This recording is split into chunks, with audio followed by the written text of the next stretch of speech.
Hello বন্ধুরা, আপনারা দেখছেন ডিজিটাল সবকিছু ইউটিউব চ্যানেল। তো বন্ধুরা, সরকারি কর্মীদের জন্য খুবই খারাপ এক খবর। হ্যাঁ, সম্প্রতি একটি খবর খুবই উঠে আসছে, যেখানে বলা হচ্ছে সরকারি কর্মচারীদেরকে দেওয়া হবে না আর কোনো ডিএ বা পে কমিশনের সুবিধা। হ্যাঁ, ঠিকই শুনেছেন, 2025 সালের পর থেকে সরকারি কর্মচারীদের আর কোনো ডিএ বা পে কমিশনের সুবিধা দেওয়া হবে না। স্বাভাবিকভাবেই এই খবরে সরকারি কর্মী এবং পেনশনভোগীদের মধ্যে একটা আতঙ্কের সৃষ্টি হয়ে গেছে। হঠাৎ কি এমন ঘটলো বা কেন এই সিদ্ধান্ত নেওয়া হলো সরকারের পক্ষ থেকে? কারণ প্রত্যেকেই জানেন, পে কমিশন বা ডি এর ফলে সরকারি কর্মীদের বেতন বৃদ্ধি হয়। তাই স্বাভাবিকভাবেই প্রত্যেক সরকারি কর্মচারীদের এই খবরে ভেঙে পড়ারই কথা। এমনই এক পোস্ট পুরো সোশ্যাল মিডিয়ায় তোলপাড় করে ফেলেছে। কি বলা হয়েছে সেখানে জেনে নেব আজকের ভিডিও থেকে। পাশাপাশি এ বিষয়ে অবশেষে সরকার মুখ খুলল, কি বলা হলো সরকারের তরফ থেকে, এটাও আপনাদের সামনে তুলে ধরব। তো সেই কারণে আপনারা যারা সরকারি কর্মচারী আছেন তাদের জন্য এই ভিডিওটি অত্যন্ত গুরুত্বপূর্ণ।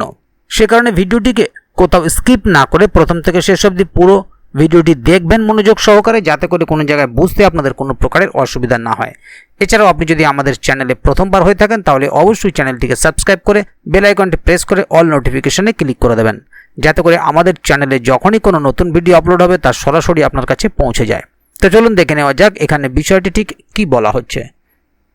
এখানে দেখুন, একটি আর্টিকেল প্রকাশিত হয়েছে, সরকারি কর্মীদের জন্য খারাপ খবর, মিলবে না আর কোনো ডিএ বা পে কমিশনের সুবিধা। 2025 সালের পর কেন্দ্রীয় সরকারি কর্মচারীরা আর মহার্ঘ ভাতা বা অষ্টম বেতন কমিশনের সুবিধা পাবে না। হ্যাঁ, এমনই দাবি করছে বিভিন্ন সোশ্যাল মিডিয়ার পোস্ট।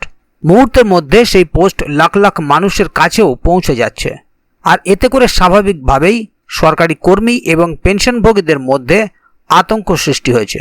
তবে এই ভাইরাল খবরের পেছনে আসল সত্যিটা কি, চলুন জেনে নিই। কি লেখা রয়েছে ভাইরাল মেসেজে? ভাইরাল হওয়া একটি হোয়াটসঅ্যাপ বার্তায় দাবি করা হচ্ছে 2025 সালের অর্থ আইনে বড়সড় পরিবর্তন এনেছে কেন্দ্র সরকার।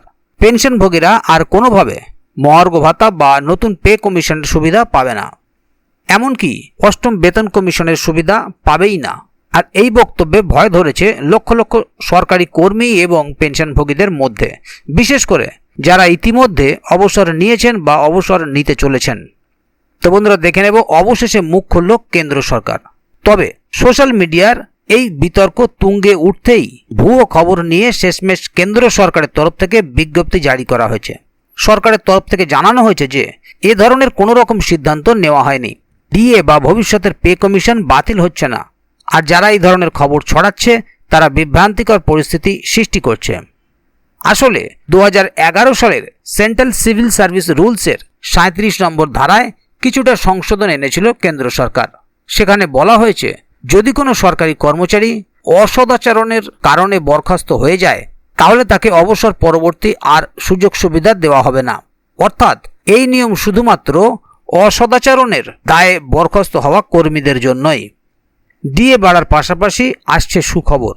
বলে রাখি, চলতি বছরের এপ্রিল মাসে কেন্দ্রীয় সরকারি কর্মচারীদের জন্য মহার্ঘ ভাতা 2% বৃদ্ধি করা হয়েছিল, আর জানুয়ারি ও ফেব্রুয়ারি মাসের বকেয়া সহ মার্চ মাসে বর্ধিত বেতন দিয়েও দেওয়া হয়েছে। বর্তমানে ডিএর হার দাঁড়িয়েছে 55%, আর বিশেষজ্ঞরা মনে করছে 2025 সালে আরও একবার ডিএ বাড়তে পারে। এমনকি 2026-এর শুরুতে নতুন বেতন কমিশন গঠিত হতে পারে। তাহলে বন্ধুরা, বুঝতেই পারছেন এখানে বিষয়টি ঠিক কি বলা হলো। মূলত যে সমস্ত কেন্দ্রীয় সরকারি কর্মচারী অসদাচরণের দায়ে চাকরি থেকে বরখাস্ত হবেন তারা অবসর পরবর্তীকালে এই ধরনের সুযোগ সুবিধা আর পাবেন না। তবে সবার জন্য এটা নয়, তাই এই বিষয়টি নিয়ে আপনাদের চিন্তার কোনো কারণ নেই। বর্তমানে যে 55% ডিএ আপনারা পাচ্ছেন, বিশেষজ্ঞরা মনে করছেন 2025 সালে আরও একবার ডিএ বাড়তে পারে। পাশাপাশি 2026-এর শুরুতে নতুন বেতন কমিশনও গঠন হতে পারে। তাই আগামী দিনে আপনাদের জন্য রয়েছে আরও বড় সুখবর। তবে এই বিষয়ে যদি আগামী দিনে আরও নতুন কোনো আপডেট আসে তাহলে অবশ্যই আপনাদেরকে এই চ্যানেলের মাধ্যমে জানিয়ে দেওয়া হবে। সেই কারণে চ্যানেলটিকে সাবস্ক্রাইব করে অবশ্যই চ্যানেলের সঙ্গে থাকবেন, যাতে করে এই বিষয়ে আগামী দিনে আরও নতুন কোনো আপডেট আসলে তা সরাসরি আপনাদের কাছে পৌঁছে যায়। তো বন্ধুরা, আজকের গুরুত্বপূর্ণ ভিডিও আপডেটটি এখানেই শেষ করছি। ভিডিওটি সম্বন্ধে আপনাদের মতামত এবং আপনারা কে কোথা থেকে ভিডিওটি দেখছেন অবশ্যই কমেন্ট বক্সে লিখে জানাবেন। ভিডিওটি ভালো লাগলে অবশ্যই একটি লাইক দেবেন এবং বন্ধুদের জানার সুবিধার্থে ভিডিওটিকে শেয়ার করবেন যাতে তারাও বিষয়টি সম্বন্ধে জানতে পারে। ভিডিওটি শেষ পর্যন্ত দেখার জন্য অসংখ্য ধন্যবাদ। আবার দেখা হবে আগামী ভিডিওতে।